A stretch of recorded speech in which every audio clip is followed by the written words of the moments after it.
উন্নয়ন একাডেমি, তার জন্য ইতিমধ্যে ভূমি অধিগ্রহণ করা হয়ে গেছে, আমরা সেটাও তৈরি করে দিচ্ছি। বহু লোকের কর্মসংস্থান হবে, আর যারা ট্রেনিং নেবেন তারাও এই দারিদ্র্য বিমোচনে বিরাট অবদান রাখতে পারবেন, সেই ব্যবস্থাটা আমরা করে দিয়েছি। প্রায় 14 বছরে আমরা 9,318 কিলোমিটার গ্রামীণ সড়ক আমরা নির্মাণ করে দিয়েছি, যার মধ্যে 4,393 কিলোমিটার পাকা সড়ক এবং ব্রিজ 2,558 কিলোমিটার। একটা সরকারের বুদ্ধে যা সম্ভব আমরা তা আপনাদের জন্য করে দিয়েছি।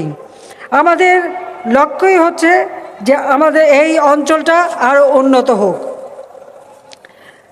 আজকে যারা এই গুজবে কখনো কান দেবেন না, কারণ আপনারা জানেন যে বিএনপির কাজই হচ্ছে সবসময় গুজব ছড়ানো, আর ওদের তো নিজেরা কিছু করতে পারে না, ক্ষমতায় যখনই এসছে লুটপাট করে খেয়েছে। 96 সালে আমি যখন সরকার গঠন করি, তখন তার আগে ছিল বিএনপি ক্ষমতায়, রিজার্ভ কত রেখে গিয়েছিল? 2.5 বিলিয়ন মার্কিন ডলার। আর 2009 যখন সরকার গঠন করলাম দ্বিতীয় দফায়, তখন বিএনপি ক্ষমতায় ছিল, এরপর কেয়ারটেকার 5 বিলিয়ন ছিল। করোনার সময় আমাদের আমদানি রপ্তানি ছিল না, আমরা সেই জন্য আমাদের রিজার্ভ বেড়েছিল প্রায় 48 বিলিয়ন মার্কিন ডলারে, যেখানে 5 বিলিয়ন থেকে 48 বিলিয়ন পর্যন্ত আমরা তুলতে পারি।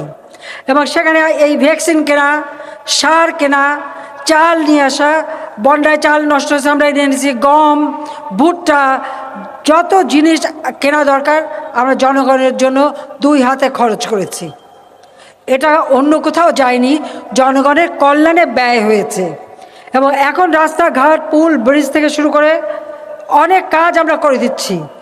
8 বিলিয়ন আমরা এই বিভিন্ন কাজে বিনিয়োগ করছি, রপ্তানিতে প্রণোদনা দিচ্ছি, কৃষিতে প্রণোদনা দিচ্ছি, ভর্তুকির টাকা দিচ্ছি, ছাত্র শিক্ষক তাদের ট্রেনিং দেওয়া, প্রত্যেকটা স্কুল কলেজের উন্নতি করে দেওয়া, আমরা তা করে দিচ্ছি। যশোর স্টেডিয়াম, আমি জানি এটা জীর্ণশীর্ণ অবস্থা আছে, কিন্তু এই স্টেডিয়ামটারও সার্বিক উন্নয়নের পদক্ষেপ আমরা নিয়েছি।